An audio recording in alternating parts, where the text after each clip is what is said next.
Olá, meus alunos, tudo bem? Eu sou a professora Cacilda Leal e vamos a mais um vídeo sobre o nosso conteúdo do realismo. Eu vou compartilhar com vocês um vídeo, né, nosso PowerPoint, e vamos começar o assunto. Então, o realismo nas artes, né? Já vimos no vídeo anterior sobre o realismo, sobre o período literário em que aconteceu, sobre o contexto histórico em que se deu esse realismo, sobre o que os autores pretendiam com o realismo, que é retratar a realidade. Vimos algumas das gravuras, né? Dos quadros desses autores realistas que representavam o cotidiano, né, o trabalhador simples, a vida desses trabalhadores, e vamos ver um pouquinho mais sobre esse tema do realismo nas artes. Então, vemos aqui um quadro do realismo, né, que mostra a angústia de um operário em greve. O nome desse quadro é On Strike, em greve, né, é de Hubert von Herkomer, né, um quadro pintado em 1891. Ele representa bem, então a gente pode ver aqui, né, uma cena, né, opa, passou direto, o trabalhador em frente à sua casa ali, com uma expressão triste, desolada, né, temos a esposa e os filhos também ali preocupados. Então, é um quadro típico do realismo que mostra as pessoas simples e a realidade, né, de como era a vida naquela época. E geralmente eles mostravam exatamente isso, a vida como ela é. Eles queriam mostrar essa vida como ela é, né? Bom, começando então pela escultura, né? Na escultura nós temos o grande representante realista que foi Auguste Rodin, ou Rodin, né? Provavelmente é Rodin esse nome, né? Que foi um importante escultor francês. Ele não se preocupou com a idealização da realidade, muito pelo contrário, ele recriava os seres tais como eles são. E a característica principal desse escultor é a fixação do momento significativo de um gesto. Então, por exemplo, aqui ó, nós temos a estátua O Beijo, que mostrava aquele momento do beijo. E nós temos aqui o pensador, que mostra o homem naquele momento, um homem, né, numa posição de reflexão, mostrando aquele momento do pensar, né? Ele está pensando. Então, essa é uma escultura muito famosa de Rodin, e tenho certeza que vocês, em algum momento de suas vidas, já viram essa expressão, ou até mesmo uma caricatura dessa escultura, né? Bom, na arquitetura, né, as cidades já não necessitavam mais, já não exigiam mais aqueles palácios ricos, enormes, soberanos, aqueles templos, né, majestosos. Elas precisavam o quê? De fábricas, estações ferroviárias, armazéns, lojas, bibliotecas, escolas, hospitais, moradias, enfim, a infraestrutura que os operários que necessitavam, e também aquela nova burguesia que já havia ascendido, né? E a Torre Eiffel, ela de certa forma, um símbolo desse período realista. Ela mostrava a arte como ela deveria, na verdade, como aquilo que o povo queria, uma coisa simples e funcional. E mais, eles usavam muito o ferro, e o ferro fundido nas suas realizações, nas suas esculturas, né? Hoje em dia ainda é muito comum utilizar o ferro fundido em muitas obras assim, arquitetônicas, né? Mas não é mais tão comum como naquela época. Então, aqui a Torre Eiffel foi construída em 1889 e hoje ela é o logotipo de Paris, né? Cidade Luz. Outra obra da época, né, arquitetônica da época, é o Palácio de Cristal, e foi construído em 1850. E era uma inovação arquitetônica para a época, né, demonstrando as possibilidades estéticas do uso do ferro fundido. E essa construção, nesse modelo, ela inspirou vários outros arquitetos, inclusive aqui em Brasília nós temos, né, fugiu o nome, no parque, deu um branco agora, no Jardim Botânico, nós temos uma obra arquitetônica inspirada também nesse estilo, né, com base no ferro fundido. E o Palácio Cristal, ele abrigou aquela grande exposição que eu já falei no primeiro vídeo, que foi em 1851 e que que era a grande feira, né, que abrigou mais de 14 mil expositores que vieram do mundo inteiro, com o objetivo do quê? De mostrar as últimas tecnologias desenvolvidas nesse período de revolução industrial, né? Nesse pós-revolução, não é tão pós, né? Mas nesse momento em que se vivia essa revolução industrial. E um dos temas dessa grande exposição dessa feira era justamente aquela questão que eu falei da preocupação com saneamento nas cidades. Então, era um dos desafios para os expositores, trazer soluções para o saneamento nas grandes cidades. Na pintura, então, a pintura ela objetivava representar a realidade, né? Como um cientista. Lembra que eu falei do escritor que escrevia como se fosse um cientista observando a natureza, né? Fazendo anotações, documentando a realidade? O pintor também, né? Como se fosse um cientista estudando um fenômeno da natureza. A beleza está na realidade exatamente como ela é, né? E os temas das pinturas partiam de uma ideia imediata, de um momento. E nós temos nesse período também artistas mais politizados, engajados, né?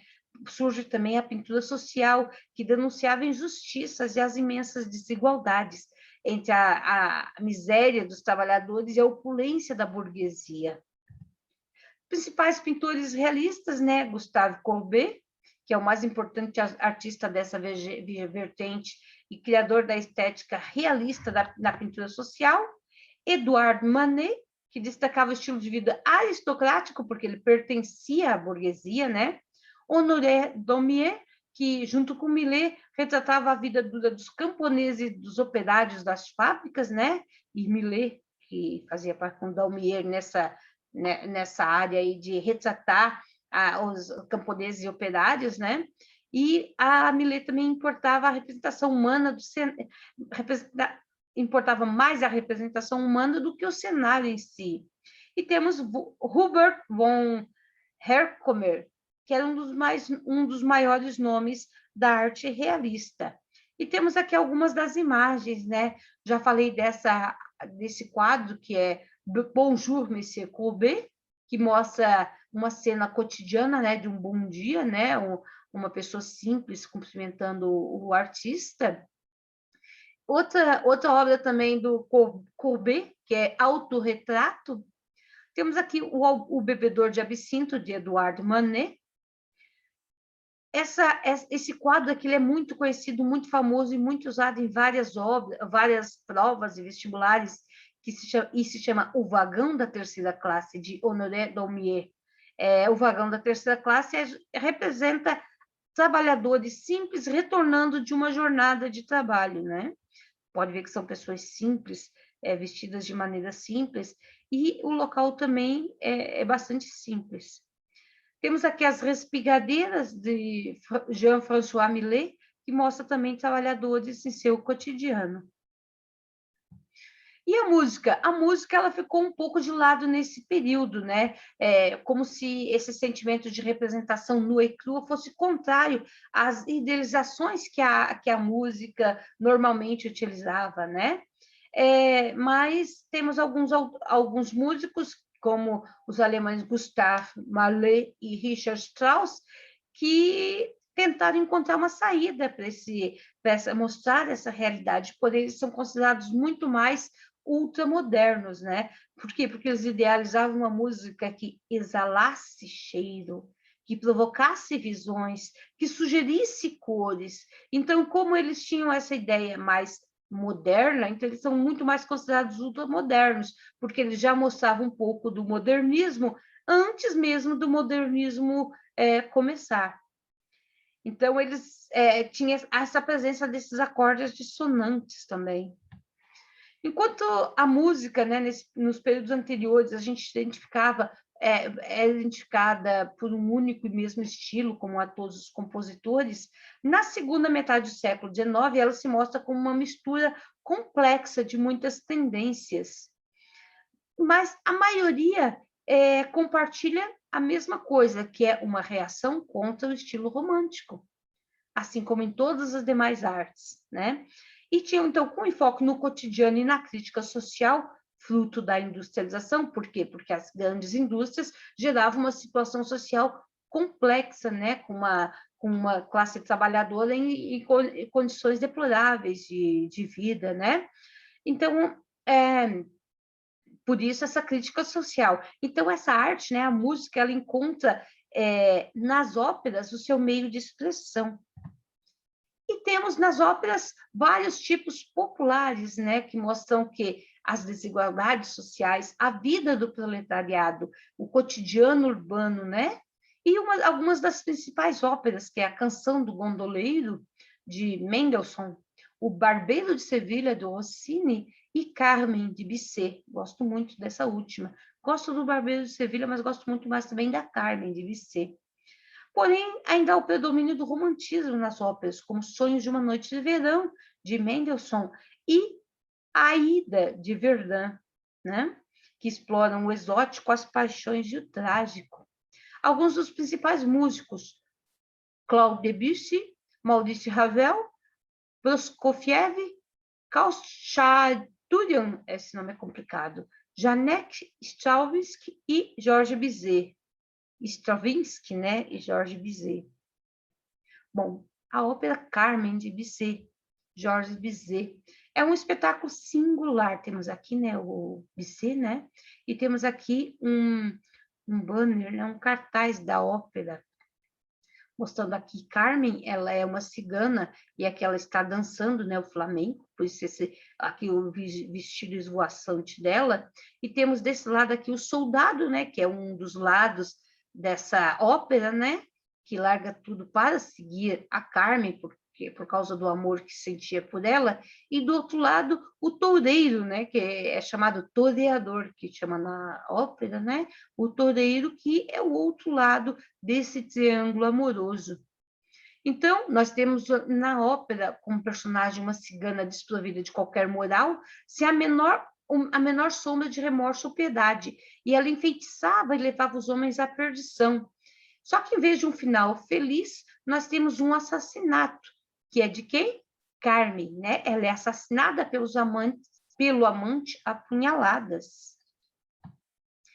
E a música ela é tão perturbadora quanto o enredo, e foi motivo de igual controvérsia. Então, a crítica na imprensa da época se mostrava dividida. A maioria, né, tratou a ópera como se fosse um espetáculo repugnante e obsceno, tanto que um dos críticos escreveu no Music Trade Review de Londres o seguinte texto, né?